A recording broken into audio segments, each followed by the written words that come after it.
নাগৰিকত্ব সংশোধনী বিধেয়কখনৰ বাবে পুনৰ অসমখন আন্দোলনমুখী হোৱাৰ পথত ৰাজনীতিৰ পথাৰত আকৌ নতুনকৈ এক বিশৃংখল বাতাবৰণৰ সৃষ্টি হৈছে। পুনৰ অসমখনক অগ্নিগৰ্ভা কৰিব বিচৰা হৈছে। সাতাম পুৰুষীয়া ঐক্য সংহতিত ফাট মেলিছে।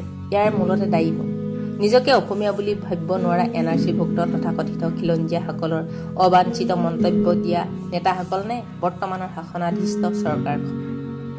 ইয়াৰ বাবে যি পক্ষই জগৰীয়া নহওক কিয় পুনৰ অসমত জুয়ে পুৰা তিৰাশীৰ পৰিৱেশৰ যাতে সৃষ্টি নহয় তাৰ বাবে আমি সকলোৱে সংযত হ'ব লাগিব।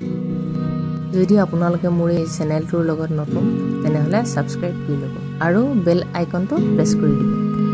জাতি মাটি আৰু খিলঞ্জীয়াৰ স্বাৰ্থ ৰক্ষাৰ শপত লৈ চৰকাৰ গঠন কৰা বিজেপি চৰকাৰখনে ভাবি চাবৰ হ'ল এটা ৰাজনৈতিক দলৰ স্বাৰ্থতকৈ বৃহত্তৰ অসম আৰু অসমীয়া জাতিটোৰ স্বাৰ্থক আগস্থান দিয়ক। বিদেশী সদায় বিদেশী, সেই বিদেশীসকলক ধৰ্মৰ ভিত্তিত চিনাক্ত কৰি স্বদেশী কৰাৰ অধিকাৰ চৰকাৰখনে পালে ক'ত? বিদেশী খেদা আন্দোলনৰ বাবে 855 জন শ্বহীদ হ'ল, কতজন ঘূণীয়া হ'ল। দেশৰ আন ৰাজ্যতকৈও অসমখন বহু পিছ পৰি গ'ল। অসমীয়াই আৰু কিমান সহ্য কৰিব? অসমীয়া জাতীয় নায়ক বৰ্তমানৰ মুখ্যমন্ত্ৰী সৰ্বানন্দ সোণোৱাল ডাঙৰীয়াই কি ভাবিছে নাজানো। তেখেতে অন্ততঃ এবাৰ পিছলৈ উভতি চাব লাগিছিল। অসম আন্দোলনৰ সময়ত অসমত সৃষ্টি হোৱা সেই পৰিৱেশলৈ তেখেতেও হয়তো আমাৰ দৰে বহুমূলীয়া এটা শিক্ষাবৰ্ষৰ লোকচান ভৰিব লগা হৈছিল। নাগৰিকত্ব সংশোধনী বিধেয়কখন বাতিলৰ ক্ষেত্ৰত মেঘালয়ৰ বিজেপি চৰকাৰখনে নিজস্ব স্থিতি ল'ব পাৰে, কিন্তু সেই একেই অসমৰ চৰকাৰখনে নোৱাৰে কিয়? সোণোৱাল চৰকাৰৰ সাহস নাই কিয়? দিল্লীৰ প্ৰতি দিছপুৰৰ তৈলমৰ্দন নে গাদী হেৰুৱাৰ ভয়?